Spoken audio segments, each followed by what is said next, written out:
The Labour Party should be more aspirational about closing the huge gap in inequality in Britain. So says Jeremy Corbyn, the veteran left-winger and frequent rebel against the party line, who's standing for the leadership. And he joins me now. Why are you bothering? Because you're frankly not going to win, are you? I think the Labour Party needs to have a pretty serious debate. We lost the election.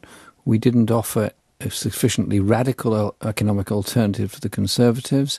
I think we need to think very seriously about these things. We're going to go through 5 years of increasing inequality in Britain, increasing poverty, increasing social disconnection. What are we going to be offering? I hope some alternative to austerity and talking about closing the gap, housing people and in defending public services. But the prescription you'd offer doesn't seem to be attractive to the voters. It was rejected, was it not? I mean, Miliband tried to take the party somewhat to the left.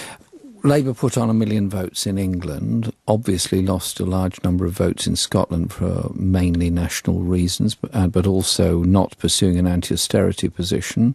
We, I think, lost votes both to UKIP because that was the vote of total despair and total disconnection with anything else. Vote? I think there is an element of xenophobia heavily in the vote, but not exclusively. I met many people in the election in different constituencies, not much in my own, who were thinking of voting UKIP. They were simply very cynical about politics and cynical about politicians. It wasn't just immigration. There were other issues as well. I think we also lost some votes in key marginals to the Greens, which were putting forward an anti-austerity message. And, I mean, some commentators were really scathing when you announced you were going to stand. One said the hard left has got a nerve. Anyone tries to move Labour out of the centre ground is trying to drag it to its final destruction. Oh, that's a bit harsh and slightly unkind. I think we need to think about who Labour supporters are, what they do and why people join the Labour Party. Did we join the Labour Party in order to accept the economic rules of the IMF, the World Bank and the European Central Bank?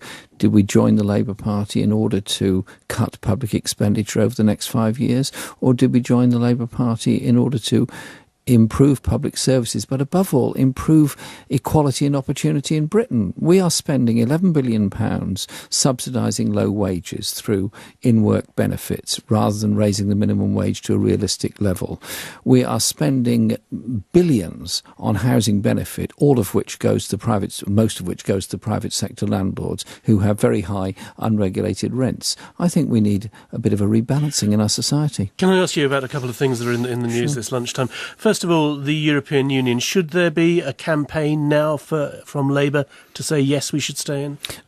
I think what we need are some very strong Labour demands about what we want from Europe. We want to close down the tax loopholes, both our own in the Channel Islands, Isle of Man and so on.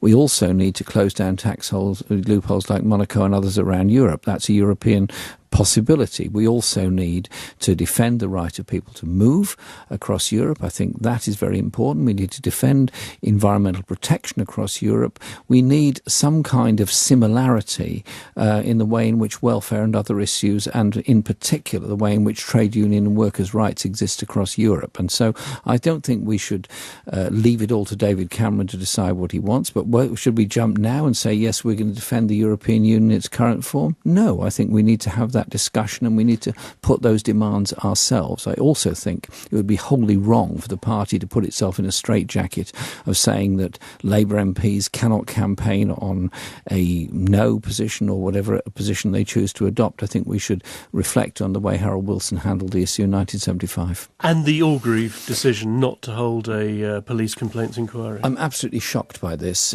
The idea that it's out of time and too long ago. This was an appalling event that happened at Orgreave. The miners were on strike trying to defend their industry and defend their jobs. The police rioted at Orgreave that day. There was terrible violence. Yes, I believe it was a police riot. I talked to people who were there who said the police just were out of control, ran into the crowds and did some awful damage. Also look at the Jeremy Delay film on this and you'll see his reconstruction of the events there.